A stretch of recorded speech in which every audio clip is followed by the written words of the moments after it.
Muchas gracias, congresista Beteta. Tiene el uso de la palabra el doctor Lecaros. Bien, para aclarar algunos puntos. Como ustedes tienen ya en su poder, la resolución número 26 de 16 de mayo del año 2019, expedida por el juez Carhuancho, dice que la custodia debe ser permanente, ¿verdad? En el oficio número 345-2019, de fecha 16 de mayo de 2019, el juez Carhuancho se dirige al jefe de la dirección del DICEPEN, Policía Nacional del Perú. ¿Y cómo comienza el oficio? Dice: tengo el agrado de dirigirme a su digna institución en mérito de la resolución número 26, está, que se adjunta en copia certificada. Entonces, es clarísimo que está con el cargo de recepción de la policía. Entonces, es clarísimo que la policía recibió copia de esta resolución certificada, donde se decía que era permanente. Entonces, ¿quién incumplió? Carhuancho no, la policía. Si el fiscal hizo las visitas inopinadas o no las hizo, bueno, desconozco, no lo sé, ¿no? ¿Qué medidas se están tomando para que esto no se repita? Se ha encargado a la Comisión de Implementación del nuevo Código Procesal Penal para que haga un informe sobre la realidad de la justicia penal y su vinculación con el INPE y la policía, a fin de que proponga al Consejo Ejecutivo del Poder Judicial las medidas que deben tomarse, porque esto no puede repetirse nunca más. Adelante, congresista del Catoma. Señor presidente, reitero, por favor, se me haga llegar las fotocopias que ha invocado el señor presidente para tomar acciones inmediatas también ante el Ministerio Público. Sin embargo, señor presidente, no quiero desaprovechar la valiosa presencia del señor presidente del Poder Judicial para poder hacer una reflexión en atención a lo que acabamos de conocer y lo que también conocemos sobre todo el sistema en el Ministerio Público, en el Poder Judicial y en el INPE y también en las Procuradurías. El señor presidente del Poder Judicial nos ha dado a conocer de todo el curso de trámites, acciones para poder, impulsar una decisión de la Corte Suprema. Hemos sabido los días que toman en la revisión, en la firma, lo que nos hace ver, señor presidente, que este sistema es obsoleto. Esta forma de organización en la Corte Suprema y en el Poder Judicial y en el Ministerio Público es obsoleto. Lo que debería suceder, señor presidente, es que si una decisión se toma, esa tiene que ser firmada en el acto. Porque si se muere el vocal, o como ahora renunció, se fue, se jubiló y vive en la luna, ¿cómo hacemos, señor presidente? Son decisiones judiciales que tienen una trascendental importancia y un efecto jurídico. En este caso, restringirle la libertad a sicarios como el Goro. Entonces, lo que debe de importar en la verdadera reforma del sistema de justicia son esas reformas que necesita el Poder Judicial. La sistematización, la digitalización, el personal necesario para que esa sentencia pueda estar lista en 3 días con firma y verificación. Entonces, el Ministerio Público, ¿qué necesita para hacerse expedito en el ejercicio de su función de perseguir el delito, de conseguir la prueba, de dirigir la investigación? La Policía Nacional, ¿qué necesita para ser efectivo en la investigación y en la persecución del delito por disposición de un fiscal? Eso debe ser materia del Consejo de Reforma Judicial o de la verdadera reforma judicial que se tiene que hacer, que no solamente pasa por el nombramiento de jueces y fiscales que ya sabemos ha fracasado en manos de la Junta Nacional de Justicia y que está permitiendo que haya un festín entre jueces y fiscales, porque saben que no hay una junta que los pueda destituir. En tanto más se demora, más festín, quién investiga, cuántas pruebas estarán desapareciendo, no sabemos. Pero adicionalmente a una correcta selección de jueces y fiscales, se necesita reformar todo el sistema, lo hemos escuchado en palabras del presidente. Es inconcebible poder escuchar que se demoran unos días en elaborar, en tipear, en revisar, en recoger. Claro, es necesario sí, pero no puede tomarse ese tiempo. Esa es la verdadera reforma que nosotros debemos hacer para que cumplan con su deber en tiempo oportuno, es decir, cuando se debe, cuando se necesita, y no de manera extemporánea como ahora nos ha traído graves consecuencias en la liberación del Goro. Un presidente de la República que como hoy se encuentra cuestionado junto a su ministro del Interior y de Justicia, nada menos que el de Justicia, nos preguntamos, ¿debe liderar el Consejo de la Reforma Jurídica? De ninguna manera, y desde aquí le digo al presidente, se equivocó. Ese afán de ser angurriento por querer tener a todas las instituciones sometidas está dando resultados como este. ¿Quiénes son los órganos llamados? ¿Quiénes son los titulares de entidad a liderar este Consejo?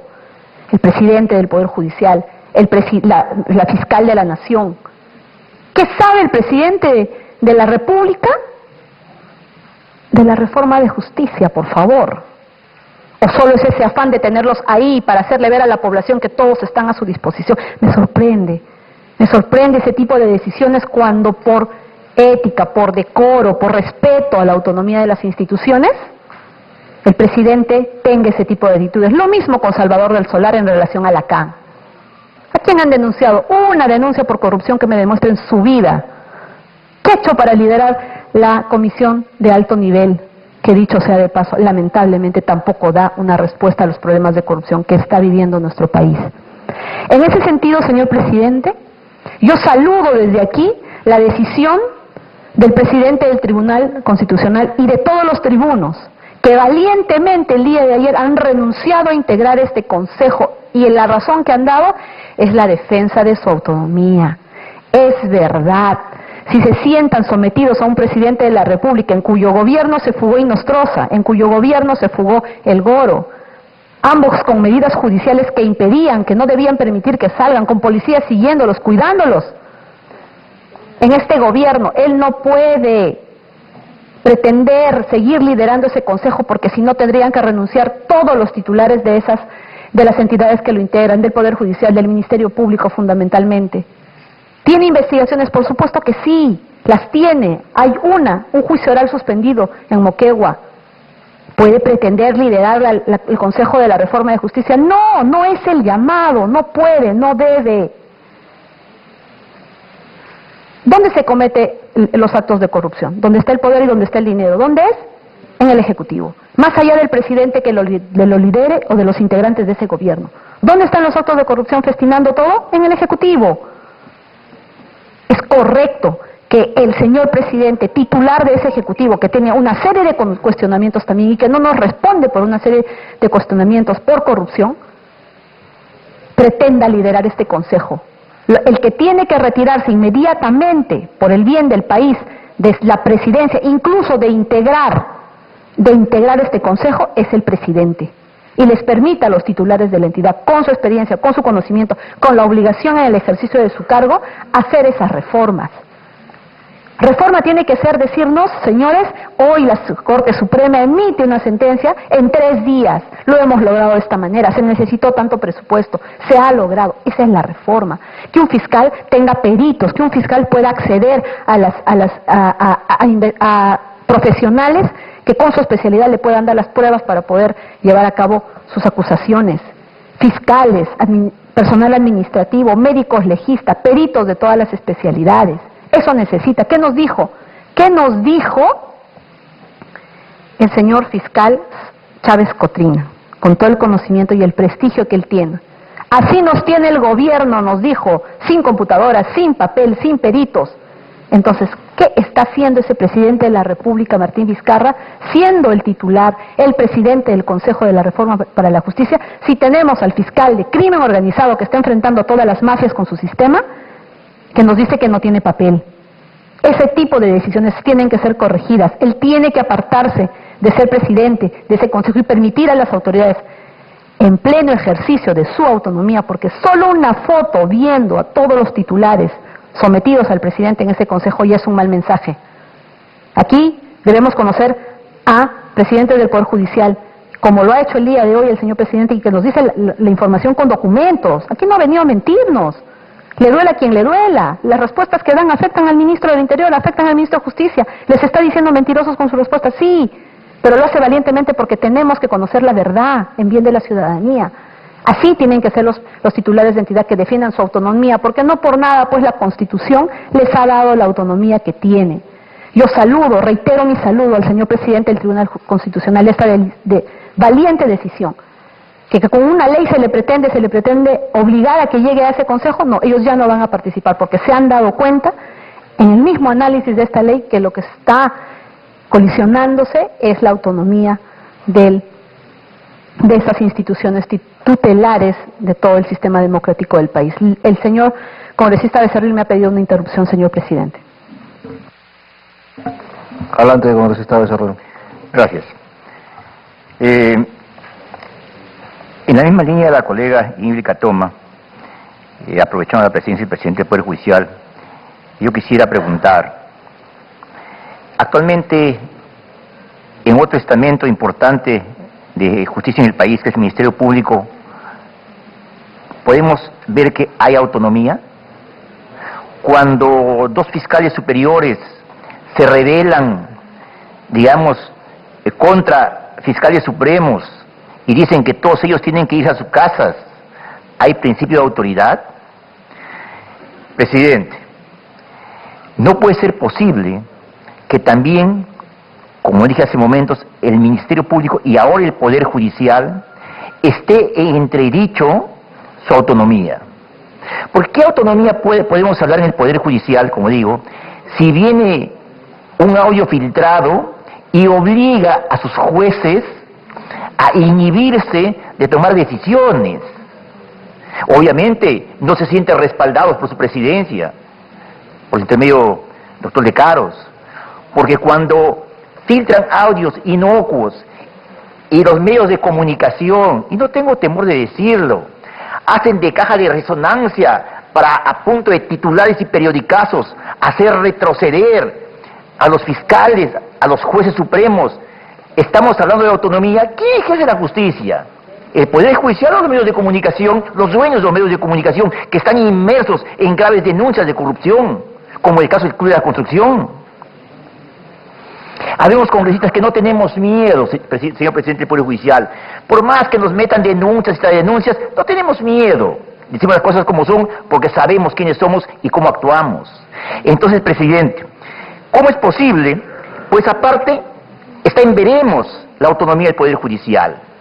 Pero por otro lado también el permitir que el presidente del país, el presidente del Congreso, estén en este Consejo Nacional de Reforma Judicial, no es correcto, señor presidente. ¿Y por qué no es correcto?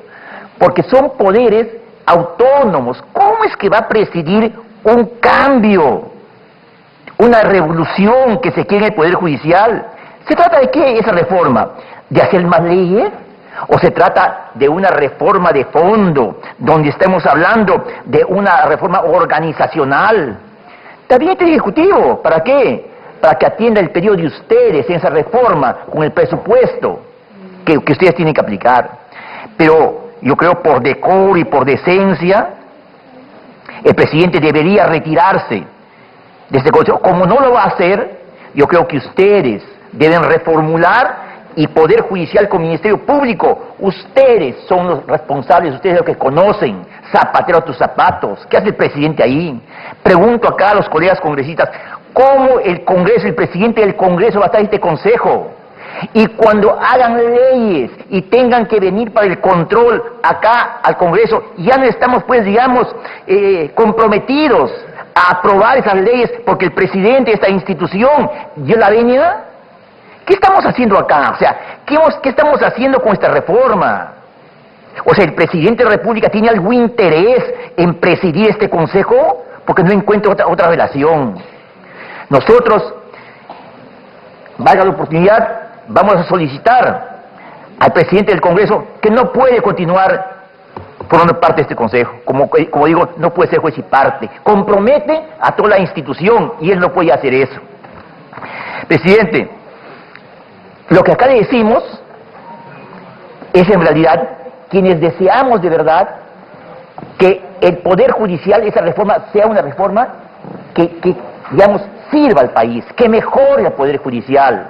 Pero mientras haya interesados ahí, eso no va a cambiar. Ojalá que se tome la mejor decisión, y lo digo de todo corazón. Gracias, presidente. Gracias, colega Ingrid Catoma. Muy buenas tardes. Saludamos la presencia de la congresista Rosa Bartra y le damos el uso de la palabra al doctor Lecaros. Bien, sí, muy breve para contestar las inquietudes de la congresista Ingrid Catoma y del congresista Becerril. Efectivamente, en el siglo XXI y en el año 2019, no es aceptable que una resolución en la Corte Suprema demore 16 meses para firmarse. He explicado las razones que han ocasionado esto, pero esto está pues a punto de desaparecer, este problema, porque en el Poder Judicial, como todos ustedes saben, se está implementando el expediente judicial electrónico, tanto penal como no penal. El no penal está financiado por el Banco Mundial y el expediente penal por el Banco Interamericano de Desarrollo. Esto va a tomar un par de años, probablemente, en implementarse totalmente. Ya hay 70 años, me parece, que están trabajando con el judicial electrónico.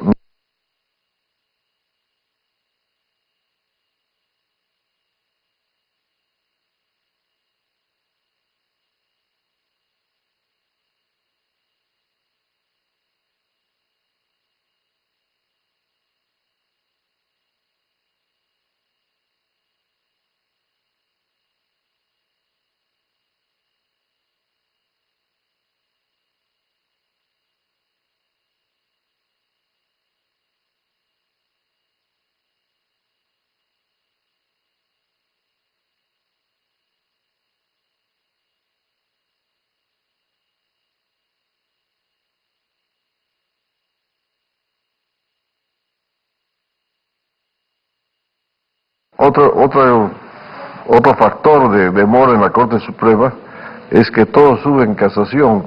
Si no es en casación, sube en recurso de nulidad, los de Lima, y si no es en casación, recurso de nulidad, en queja. Entonces, repito, mientras en Estados Unidos ven 80, 70 expedientes al año, la Corte Suprema, acá se ven miles, 3.000, 4.000 expedientes al año en una Sala Suprema. Entonces, es materialmente imposible poder cumplir. Podríamos crear nuevas Salas Supremas, más Salas Supremas, pero no hay presupuesto. Lamentablemente, Economía y Finanzas no nos permite crear nuevos órganos jurisdiccionales. Entonces, hacemos lo humanamente posible en la Corte Suprema. No. En cuanto a la Junta Nacional de Justicia que mencionó el señor Becerril, no, yo creo que lo que ha pasado con la Junta Nacional, con la Comisión, no es un fracaso, al contrario. Esto demuestra la rigurosidad y la perfección con que se quiere llevar a cabo la elección de los miembros de la Junta. Nada hubiese costado hacer un examen más fácil y que pasen de los 103 que dieron el examen, que pasen 50, y de los 50 escoger los 7 menos malos. Pero no se trata de eso. Se trata de escoger gente absolutamente calificada, y lamentablemente los 103 no había ninguno que estaba lo suficientemente calificado para ello. Estamos en la comisión actualmente diseñando las nuevas bases para la segunda etapa del concurso, o el segundo concurso, como quieran llamarlo, ¿no? Pero siempre bajo esa premisa de que no va a ir cualquiera a la Junta Nacional de Justicia. Tienen que ser personas juristas absolutamente honorables, sobre todo. No necesitamos sabios, necesitamos gente absolutamente honorable, y eso pues es bastante difícil de conseguir. Estamos como Diógenes con su lámpara, buscando gente honorable. Ojalá los encontremos. Y en cuanto al Consejo de Reforma, ¿no?, que el Presidente de la República lo preside y que está integrado por los que, bueno, todos saben, bueno, esta es una ley que ha dado el Congreso, ¿no? Y mientras no se modifique, hay que cumplirla, ¿no? Claro que el Presidente del Tribunal Constitucional ha renunciado, se ha negado a integrar este Consejo, porque obviamente si se trata solamente de una ley podría renunciar. Lo que no podría hacer con la Comisión de la Junta Nacional de Justicia, que es mandato constitucional, ¿no? Entonces ahí tiene que ir sí o sí. En el Consejo de Reforma sería fácil para mí decir, yo también renuncio, pero el más interesado en que se reforme es el Poder Judicial. Entonces tengo que salir de allí, me guste o no me guste. Bueno, es que la ley dice que se elige, y se le eligió al Presidente de la República, lamentablemente. Bueno, pero obviamente podría modificarse eso dentro del seno del propio Consejo de la Reforma. Ojalá que haya la voluntad de todos para rectificar rumbos y sea otro pues el que presida. Yo no digo que el presidente lo esté haciendo mal, el presidente de la República lo está haciendo mal, pero creo que podría de repente irradiarse otra imagen ante la opinión pública si fuese el presidente del Poder Judicial o la fiscal de la Nación quienes lideren este Consejo.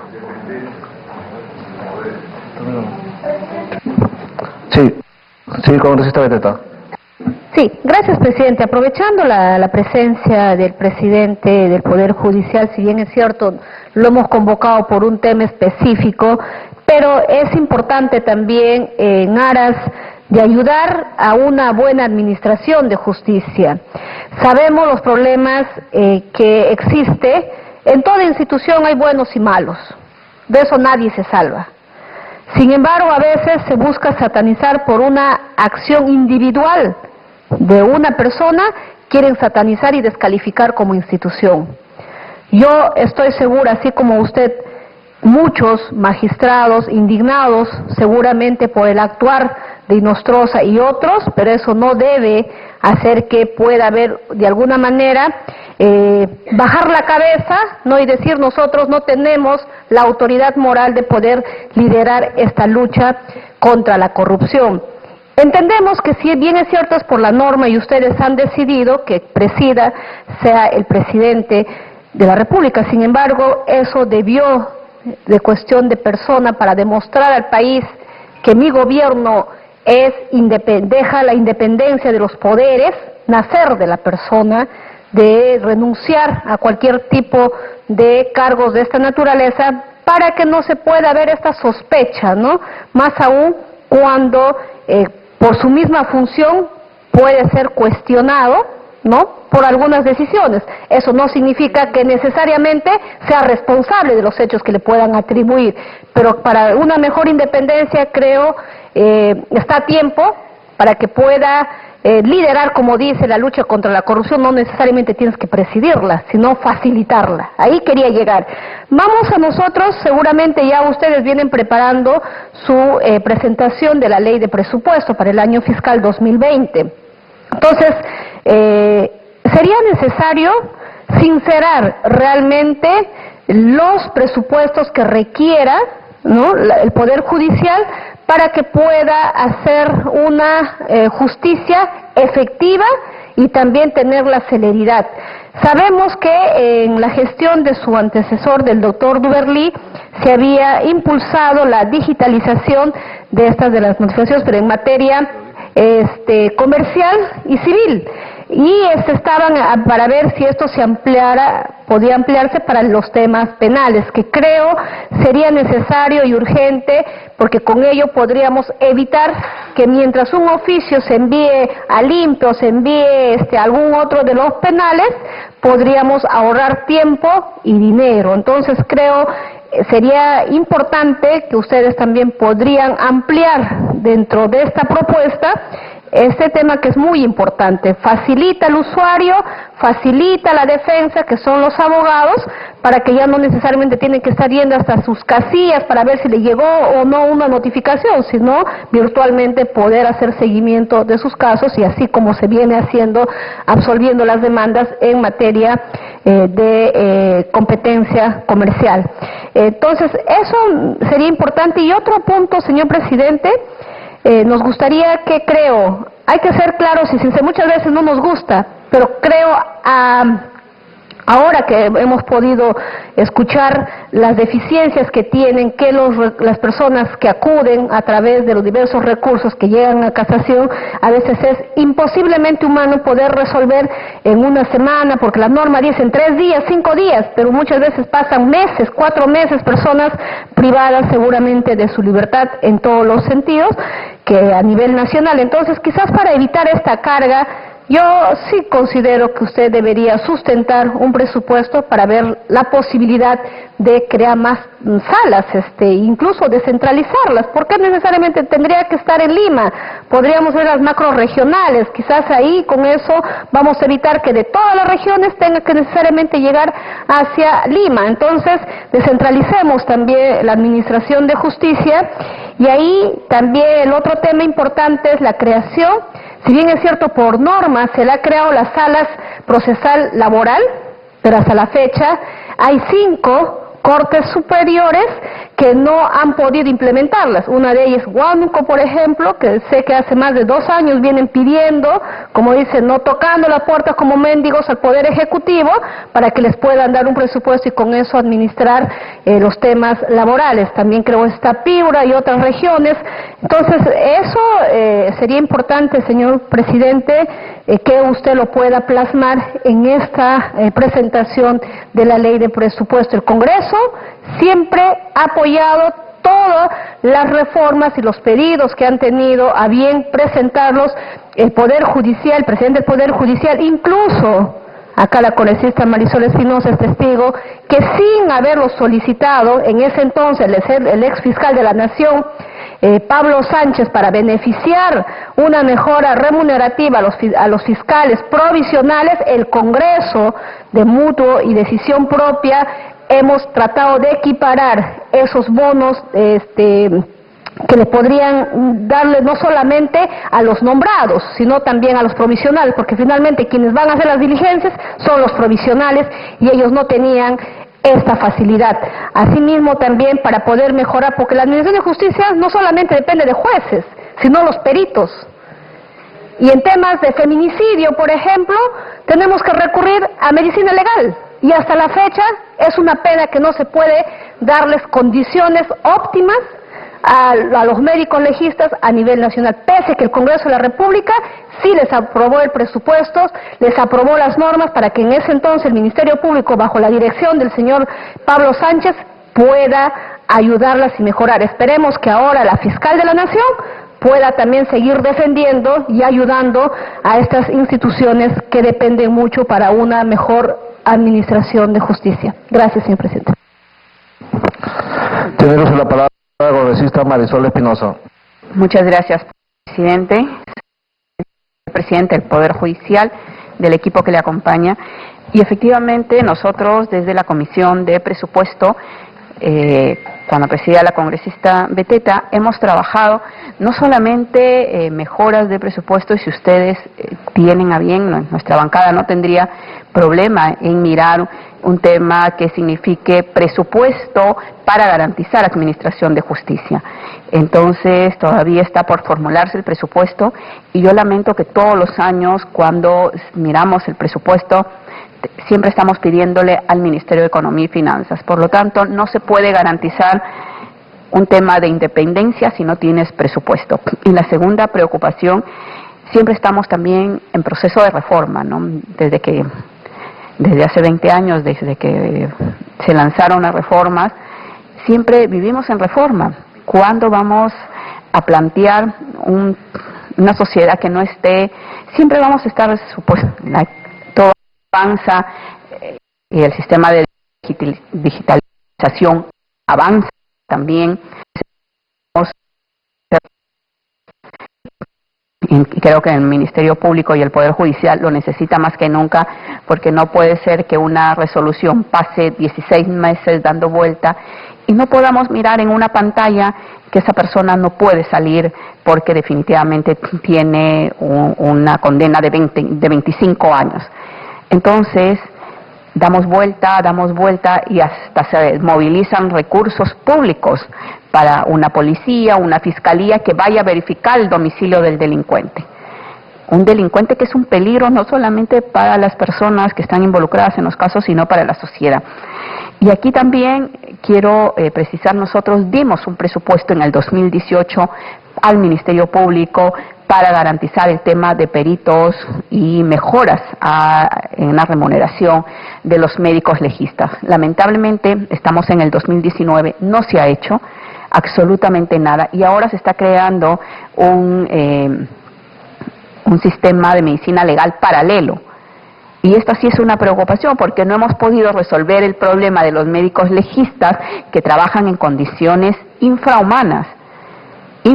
Le hemos visitado, no tienen equipo, no tienen material, no tienen peritos, no tienen material de protección para ejercer la tarea, no tienen insumos, en estos momentos no tienen insumos, y entonces, ¿cómo podemos garantizar peritajes adecuados para mujeres vulneradas, mujeres golpeadas, para resolver temas de criminalidad? Entonces, este es un tema que no necesita una gran reforma, necesita simple y sencillamente voluntad de que el Ministerio Público utilice la ley para garantizar el presupuesto y los sueldos para los médicos legistas, garantizar la compra de insumos y garantizar que puedan haber peritajes eficientes.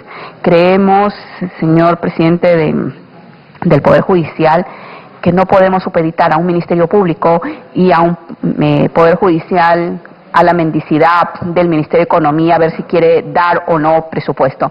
Creemos, y cuente usted con el apoyo nuestro desde diferentes bancadas, para trabajar más que grandes reformas, empecemos por solucionar los problemas que tenemos, de evitar hacer 16 meses para una resolución, cuando fácilmente lo podrías mirar en una pantalla y resolverlo en 2 o 3 días.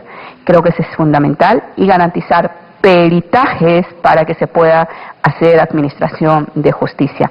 Cuente con nuestro apoyo, alcáncenos el presupuesto para trabajar. Esto no es una gran reforma, esto es un tema de medios para garantizar justicia oportuna, justicia eficiente, porque justicia que tarda no es justicia. Y no podemos esperar que investiguen durante 5 a 14 años para recién tener una respuesta. Creo que una justicia eficiente debería llegar en menos de un año, la resolución de problemas. Y además nos evitaría hacer un largo camino hasta las casaciones, y vuelvo a señalar, o sea, 15, 20 años para recién decidir si una persona tiene o no tiene la razón. Y también pasa por formar y concientizar de que somos una sociedad que todo lo judicializamos. Entonces, eso también es un problema de sociedad. Todo tenemos y todo queremos judicializarlo, cuando hay otras vías también de resolución de conflictos. Muchísimas gracias, presidente. Muy bien, congresista Marisol Espinosa, para poder concluir ya con la sesión, le damos el uso de la palabra al doctor Lecaros. Bien, la congresista Beteta tiene mucha razón en decir que en la digitalización está el futuro, no solo de la Administración de Justicia, sino del mundo, ¿no? En el Poder Judicial estamos avanzando poco a poco, paso a paso, de acuerdo a nuestra posibilidad presupuestaria.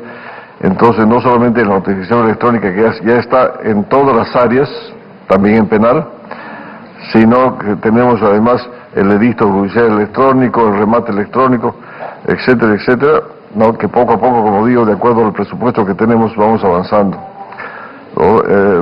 Felizmente, gracias a la buena voluntad de nuestro gerente general, el señor Mariano Cucho, que de pronto todos ustedes lo conocen, ¿no? Él es experto en informatización, en informatizar las entidades. Él informatizó la RENIEC, informatizó la OMPE y parte del Ministerio Público. Ahora lo tenemos en el Poder Judicial y nos está apoyando muchísimo en esta tarea de informatizar todo el Poder Judicial y sobre todo los trámites jurisdiccionales. En cuanto al presupuesto, precisamente hoy a las 3 de la tarde tenemos la primera reunión en la PCM para comenzar a debatir y a discutir el presupuesto del Poder Judicial. Obviamente que el Poder Judicial va a pedir el presupuesto que realmente necesita para hacer una emisión de justicia eficiente, porque todos sabemos que la emisión de justicia es uno de los pilares en que se sustenta el sistema democrático, y si este pilar no funciona correctamente, todo el sistema se tambalea. De modo que vamos a plantear esta tarde entre el Ministerio de Economía y Finanzas y el primer ministro el presupuesto que realmente necesitamos. Ojalá que nos escuchen y en su momento el Congreso nos apoye para conseguir lo que realmente necesita el Poder Judicial. Y finalmente, respecto a la ley procesal laboral, sí hay 10 distritos judiciales que aún no tienen la ley procesal laboral, pero eso se debe a una razón. Cuando se implemente el Código de Procedimientos Penales, dan un presupuesto para la implementación. Para la ley procesal laboral no dan un centavo, Economía y Finanzas no dan un centavo, de modo que el Poder Judicial tiene que, como se dice, rascar la olla para sacar algunos miles de soles o 1 millón, 2 millones de soles para poder implementar esto en los distritos judiciales, y por eso está demorando. Precisamente el día 31 de este mes se implementa en Cajamarca. Ojalá que Huánuco pueda ser pronto, ¿no? Sí, en Huánuco, creo que la congresista Betete es de Huánuco. En Huánuco se va a comenzar a construir el nuevo local del Palacio de Justicia, y yo me comprometí con el presidente a ir a poner la primera piedra de ese local, creo que es el próximo mes. Entonces, también en Huánuco estamos avanzando, pero el presupuesto no nos permite avanzar más rápido. Ahora más bien les voy a pedir que me disculpen porque a las 3 de la tarde tenemos reunión en la PCM para debatir nuestro presupuesto, que es primordial para nosotros. Muchas gracias, doctor Lecaros. Agradecemos su presencia el día de hoy acá en la Comisión de Justicia para el fin de poder colaborar, sobre todo con darnos la información referente a las acciones adoptadas por parte del Poder Judicial referente a la excarcelación de Rubén Moreno Olivo, alias Goro. Yo quiero también manifestarles, colegas, ¿no?, que estamos, si bien es cierto, y acá delante de la prensa estamos tratando un tema muy delicado en realidad, y por lo tanto hemos convocado a sesión extraordinaria y era muy importante también la presencia de los miembros de la comisión. Entonces, estamos en una sesión informativa. Por falta de quórum vamos a poder convocar a convocar a una nueva sesión ordinaria para el día martes 23 de julio, y vamos a contar también con la presencia de la fiscal de la Nación y otros representantes también de las diferentes instituciones también que están involucradas justamente en este tema. En realidad podemos observar que, y como le ha dicho el presidente del Poder Judicial, hay responsabilidad. Podemos observar que hay responsabilidad compartida por diferentes instituciones, ¿no? Entonces, en realidad, es muy importante dar a conocer el trabajo que vamos a realizar acá en la Comisión de Justicia. Agradecemos una vez más la presencia de cada uno de ustedes, y siendo las 13 horas con 16 minutos del día 12 de julio de 2019, se levanta la sesión. Muchas gracias.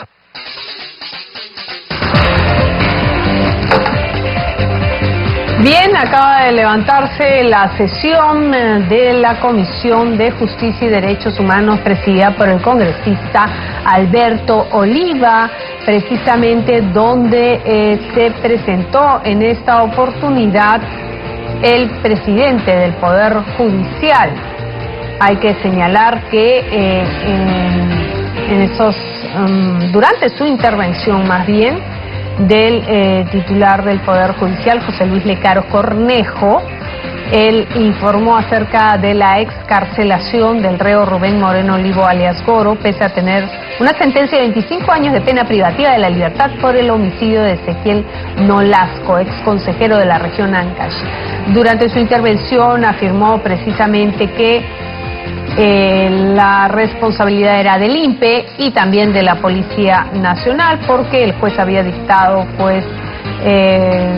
arresto domiciliario con vigilancia permanente. No obstante, lo dejaron en arresto domiciliario sin la vigilancia policial correspondiente, es lo que ha afirmado el titular del Poder Judicial. Por otro lado, la congresista Jenny Vilcatoma ha solicitado que el ministro de Justicia y el Interior sean interpelados. Es lo que ella está planteando. El abogado defensor, testigo y víctima de Nolasco, está desprotegido, ha señalado, y ha decidido seguir denunciando pese a esta situación en la que se encuentra.